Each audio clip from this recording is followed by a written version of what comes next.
Hello everybody, I'm just going to go through a quick tutorial here on how to convert your already data merged single card layout into a 3x3 layout that you can export to a PDF so people can print it out at home on their home printers.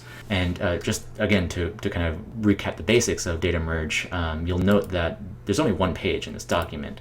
When I'm going through preview here, what I'm actually doing is toggling through each record. Now that's just the basic stuff.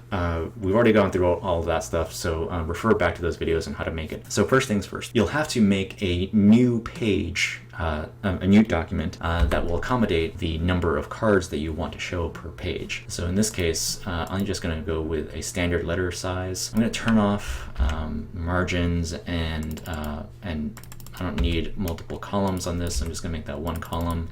No gutter, clearly, and actually no bleeds because these are going to be printed at home, and no one's going to be printing bleeds at home on their home printer, usually. No facing pages, just one page. All right, so let's just make that document now. Okay, great. Now, the next thing you got to do is account for these extra bleeds that you've set up in a file, in case you've set up bleeds. If you haven't set up a bleed document, then you don't have to worry about this part of it. But so all these variable data elements that I've got here, I'm selecting them all with Apple A, and I'm going to group them with Apple G, and I'm going to make a new rectangle here. That's going to be 2.5 by 3.5, and I'm going to align that to the center of this page.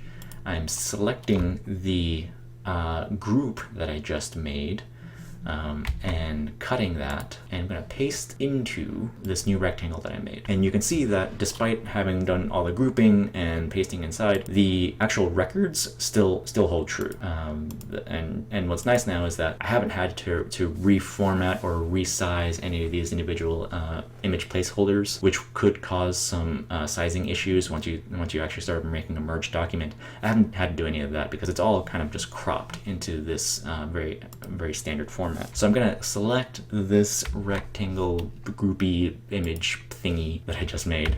That's a very technical term. Okay, great. I'm going to select data source on this new document because I want this to be connected to the same spreadsheet that I used to make my original deck of cards. So I've done that, and just to double check, I'm going to preview, and yep, looks like everything's good. Sweet.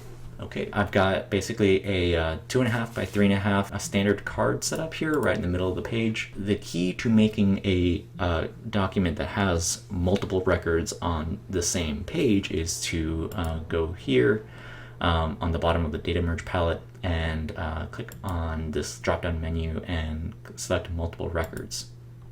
And as you can see in this little diagram, it'll actually show you that what you get is when you start with one record laid out for with placeholders and all that stuff, it'll actually duplicate that and create 1, 2, 3, 4, or however many records it can fit onto that page. So, and just to make sure these are centered, 0.25 from the top and 0.5 from the left. When you just preview this, if you were to merge this, it would create all these cards in one sheet. And if you actually just click OK, it's going to make a merged document now. It's going to have multiple pages, and it's going to have 9 cards per page. No overset text was generated while merging these records. Hooray! And you'll note that the resulting document doesn't have a data merge connection because this is just a flat, static document.